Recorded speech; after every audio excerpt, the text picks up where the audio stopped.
बिस्मिल्लाहिर्रहमानिर्रहीम। अस्सलाम वालेकुम। अल्लाह ताला आप सबको खुशबाज सेहतमंद रखे। आज मैं आपके साथ आलू कीमे के आसान ज़बरदस्त बिल्कुल परफेक्ट रेसिपी शेयर कर रहे हैं। इसके लिए हमने 1.5 कप हमने ऑयल का लिया है। इसमें 2 छोटे साइज़ के प्याज़ों को बारीक पतला लच्छेदार काट लिया है। सबसे पहले हम इन प्याज को ब्राउन करेंगे जब तक इस पर कलर आ जाए। तो फिर हमने इसमें 2 टेबलस्पून अदरक लहसुन का पेस्ट ऐड किया। इसको थोड़ा सा पका लेते हैं।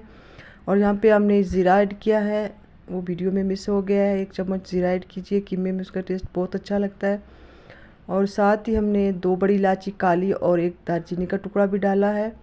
और यहाँ पे हमने 3 बड़े साइज़ के टमाटर जिनका छिलका उतार के उनकी प्यूरी बना ली है, वो भी ऐड कर देते हैं। थोड़ी देर पानी खुश्क होने तक इनको भूनेंगे, क्योंकि टमाटर अपना पानी छोड़ते हैं। जब पानी खुश्क हो जाए तो फिर इसमें हम फर्दर मसाले ऐड करेंगे।